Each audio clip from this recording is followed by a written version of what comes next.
Welcome to video 3 of the Solutions Superhighway. In today's video, we're going to talk about step 2 in the problem-solving process and how to break free from the challenge merry-go-round of life. All right, let's take a moment and review what we learned in video 2. Now, we introduced the first stage of problem solving, and that was step 1, trial and error, guess and test. When we encounter a problem, we get to investigate the problem and eventually take action. I also shared with you the decide model. Let's review what we learned in identifying one challenge in your career or home life. This was the action item. Have you used guess and test to sort out some of those solutions and possibilities? And did you also experiment with the decide model? All right, let's move on to stage 2. Stage 2 is recognize the pattern. As we've guessed and test, we've identified what was working and what wasn't working, and how it affects the people around me. When I take action, what are the short-term and long-term effects of some of those actions? Stage 2 is analyzing or recognizing these patterns. Does this work for me? And if it does, will it keep working for me? If it doesn't, will it ever work for me? Identify some of those consequences of our actions. The thing I like about this investigation process is it's not what necessarily happens to me when I take this action in my life, it's also what happens to the people around me because of my action. What is the cause and effect of my actions? Are my actions creating a traffic jam of problems in my life, or are they accelerating the rate of success for me and the people around me? If you can identify what makes the traffic jam and then just not do that, then you will have huge success. If you can identify what's not working in your life and don't do those things anymore, that's huge empowerment and success to continue on in your life goals. Recognize the patterns, both the large and the small. Start by seeing what patterns don't work, and then also discover what does work. To discover what causes traffic jams, you ask, what happened right before the problem happened? Only when you recognize the pattern of what doesn't work can you quit doing it.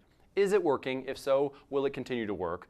Like as your company grows, what got me here will get me there? Maybe, maybe not. If not, will it ever work? If not, go back to step number 1, guess and test.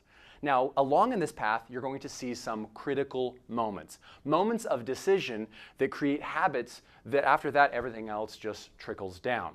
For example, critical moment if I'm losing weight, is it 10 o'clock, I'm opening the freezer and I want ice cream. And do I choose ice cream or carrots?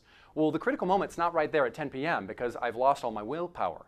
The critical moment, many people think, well, maybe it's earlier in that day. No, no, no, no. The critical moment is when I put the ice cream in the cart and purchased it at the store. If there were no ice cream at the home, then I wouldn't eat ice cream. I would eat carrot sticks when I'm craving something.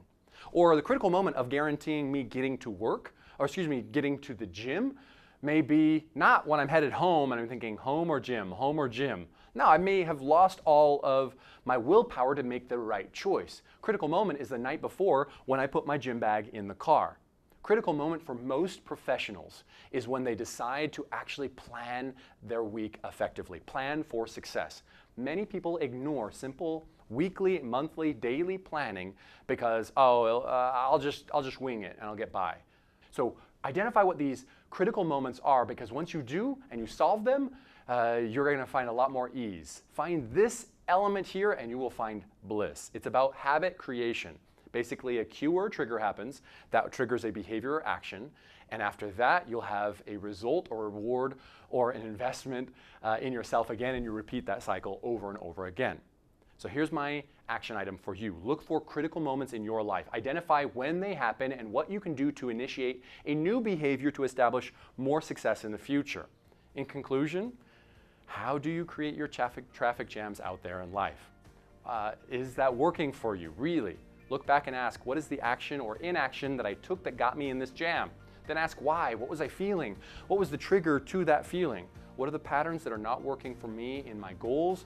What is working for me in my life? Quit doing what doesn't work. Do more of what does work and do it faster. Create efficiency. In fact, in the next video, we're going to talk about just that, creating efficiency. We'll see you there.